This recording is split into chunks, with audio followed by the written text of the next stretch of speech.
Bienvenue en salle de naissance. Voici une salle d'accouchement type.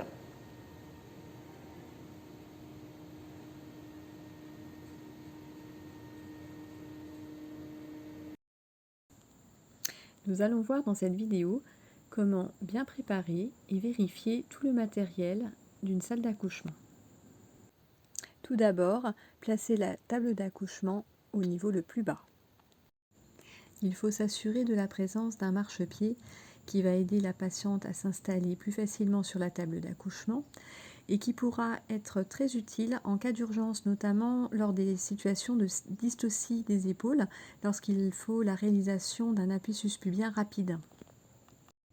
Et bien sûr, la sonnette patiente doit être à disposition sur le lit. Le monitoring doit être présent avec ses deux capteurs pour les BDC et pour la TOCO.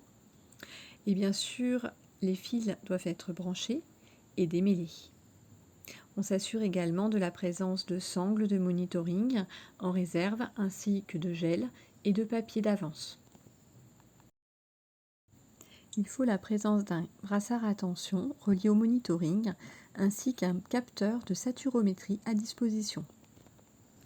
Il faut s'assurer de la présence d'un voire deux pieds à perfusion et chaque salle de naissance doit être impérativement équipée de 2 pousse-seringues électriques. Ainsi, lors d'une hémorragie de la délivrance, un pousse-seringue peut être utilisé pour le syntocinon et l'autre le Nalador, par exemple. Ou sur une patiente prééclamptique, un peut être utilisé pour le sulfate de magnésium et l'autre pour le Présil. Et bien sûr, leur câble d'alimentation doit être présent et branché sur le secteur. Sur le mur côté patiente, il faut s'assurer de la présence du matériel pour l'oxygénothérapie, à savoir un débitmètre branché au mur et la présence d'un masque à oxygène. Soit le débitmètre présente directement un embout sur lequel vous relierez le tuyau du masque à oxygène, soit vous serez amené à disposer un bocal pour humidifier l'oxygène, notamment pour les patients drépanocytaires ou qui nécessitent de l'oxygène au long cours. Dans chaque salle d'accouchement doit se trouver une table d'anesthésie, qui normalement est plus de la responsabilité de l'IAD, mais sur laquelle se trouve le scope. Donc on en a besoin notamment pour poser les péridurales. Il faut vérifier la présence d'électrodes spécifiques et la présence du câble pour ECG, ainsi que la présence d'un autre saturomètre. Sur le côté de la table d'anesthésie se trouve également le matériel d'aspiration, constitué d'un bocal et de sondes d'aspiration, et le régulateur de vide mural.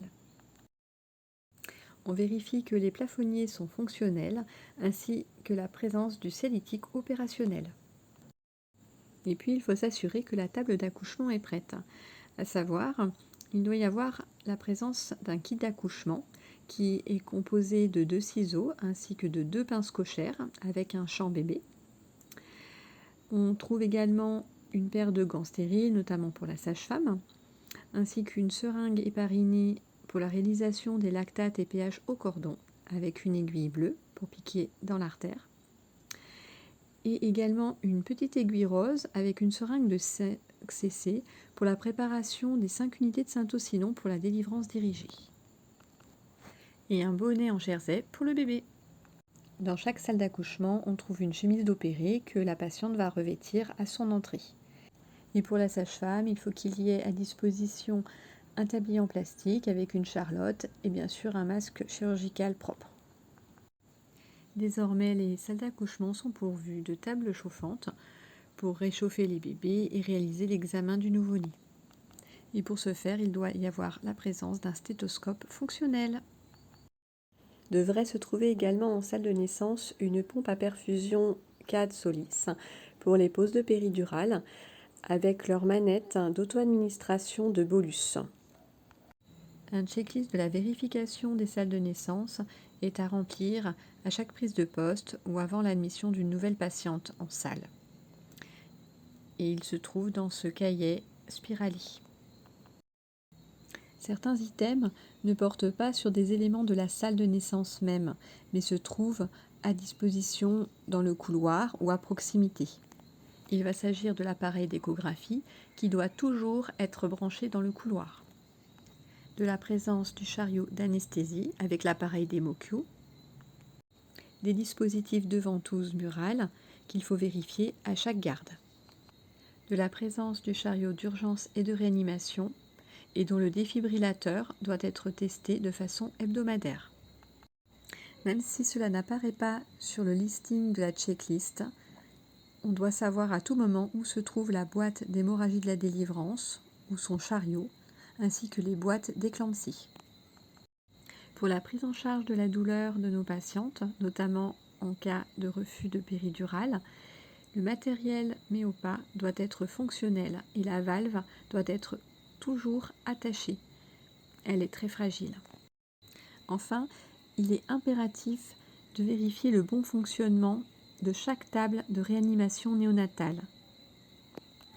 Sachant qu'en Réa 1, nous disposons de tables de réanimation bébé type Néopuff. Et en Réa 2, de tables de réanimation néonatale type Panda. Et pour finir, voici la feuille de vérification check Réa bébé qu'il faut remplir.